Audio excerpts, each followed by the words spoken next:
बिस्मिल्लाहिर्रहमानिर्रहीम। अस्सलाम वालेकुम। मैं हूं आपका दोस्त, आपका होस्ट कैसर बाजवा, और आप देख रहे हैं ई न्यूज़ ग्लोबल। कुल्लु नफ्सिन ज़ायक़तुल मौत।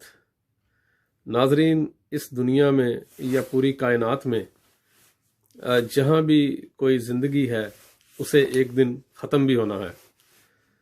दुनिया में, हमारी दुनिया में, यानी कि जिसको हम ये अपनी दुनिया वर्ल्ड कहते हैं, प्लैनेट ग्रीन कहते हैं, मैं उसकी बात कर रहा हूँ। इस पे मेरे ख्याल में जो सबसे बड़ी एक जानदार चीज़ है इस वक्त वो समुंदर में है, और ब्लू व्हेल है। खुश्की पे चलने वाला जानवर, वो सबसे बड़ा मेरे ख्याल में हाथी है, और सबसे छोटा वायरस है। ये सारे जानदार हैं, लेकिन इनको भी मौत आनी है। ये बात मैं इसलिए कर रहा हूँ कि अभी जो यूएई ने इसराइल के साथ अपने जो तल्लुकात बेहतर किए हैं, और लगता है कि उन्होंने उनको तस्लीम भी कर लिया है, उस हवाले से कर रहा हूँ। ये ज़रूरत क्यों पेश आई, मुझे किसी एक दोस्त की कही हुई बात आज याद आ गई। क्या खूबसूरत बात की थी उन्होंने कि जो अमीर आदमी होता है वो मरने से बहुत डरता है, उसे मौत से हर वक्त खौफ रहता है। और उसकी उन्होंने वजह ये बताई कि वो नहीं चाहता कि जब वो इस दुनिया से जाए तो उसका मालो दौलत और जो जायदादें, बैंक बैलेंस, वो सारे यहीं रह जाए। तो इसलिए वो मौत से बड़ा डरता है, और उसके लिए आपने देखा कि वो अपनी फैक्ट्री में, कारखाने में, अपने घर पे, कोठी पे बड़े गार्ड्स भी रखता है और सब कुछ करता है। तो चूंकि दुनिया में अमेरिका के बाद जो सबसे ज़्यादा टेक्नोलॉजी या कोई एक्सपेंशनिस्ट अज़ाइम, जिसे कहते हैं तौसीब पसंदाना अज़ाइम रखने वाला, वो मुल्क इसराइल है। और इसराइल ने जिस तरह पहले फ़लस्तीन का जो हाल किया है वो पूरी आलम इस्लाम के सामने है, और अभी जो बैरूत में बहुत बड़ा एक धमाका हुआ, उसके पीछे भी यही आवाज़ें आ रही हैं कि वो भी इसराइल का ही हाथ है।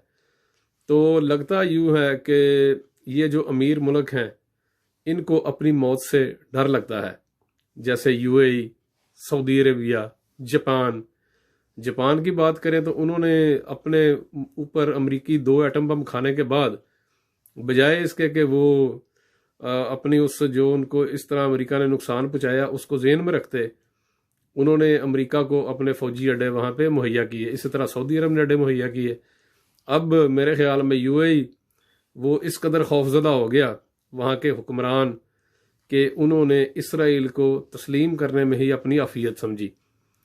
लेकिन यहाँ मैं अपनी पाकिस्तान गवर्नमेंट की तारीफ़ करना चाहूँगा कि इन्होंने आज से नहीं, शुरू से ही इसराइल को ना तस्लीम किया है, और ना ही अपने मुल्कों को, शहरी जो हैं हमारे पाकिस्तान के, उनको इसराइल का में जाने की इजाज़त दी गई है। और पाकिस्तानी पासपोर्ट के ऊपर लिख दिया गया है कि ये पाकिस्तानी पासपोर्ट तमाम दुनिया में जाने के लिए कारआमद है, मासवाए इसराइल के। और देखें पाकिस्तान इस पॉलिसी पे कब तक कायम रहता है।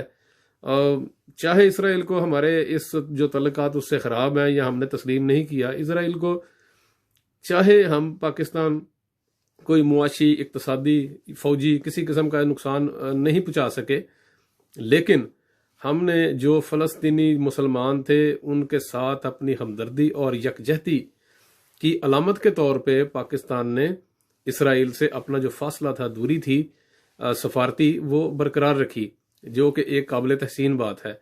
लेकिन अब जो काम यूएई ने किया है, ये तो अपने एक मुसलमान भाई की कमर में छुरा घोंपने के बराबर है, और ये इससे कम नहीं है। इससे फ़लस्तीनी जो अवाम है और जो दूसरे बैरूत के अवाम हैं उन पे क्या गुजरी होगी, ये कोई उन्हीं से पूछे तो उसका अंदाज़ा लगाया जा सकता है। और बाकी रही बात फ़लस्तीन की, तो वो अगर अमीर के मुकाबले में उनकी एक मुआवजा किया जाए तो वो चूँकि गरीब हैं, वहाँ कुछ नहीं है उनके पास, वो तो पहले ही मरे बैठे हैं, इसलिए ना वो इसराइल को तस्लीम करते हैं, ना अपने हक से पीछे हटते हैं, और वहाँ पे झड़पें जारी रहती हैं। और इसराइल जो है वो फ़लस्तीनी अवाम पे हर रोज़ नए तरीके से जुल्म, ज़बरदस्ती और फायरिंग और बमबारी वो करता रहता है। اور شاید اسی سے ڈر کے یو اے ای نے اسرائیل کے ساتھ اپنے تعلقات کو جو ہیں وہ نئے سرے سے ترتیب دے کے ان کے آگے، بلکہ میں تو یہی پنجابی میں کہوں گا کہ لمحے پہ گئے ہیں۔ تو یہ کوئی بالکل قابل مذمت ہے، پاکستانی عوام کا بڑا شدید رد عمل اس پہ آیا ہے اور آنا چاہیے تھا۔ اللہ کرے کہ جو اس طرح کے ممالک ہیں یا جو اس طرح کے حکمران ہیں جو اس طرح سے اسرائیل کے ڈرنے والی سوچ رکھتے ہیں، ان کی سوچ میں تبدیلی آئے۔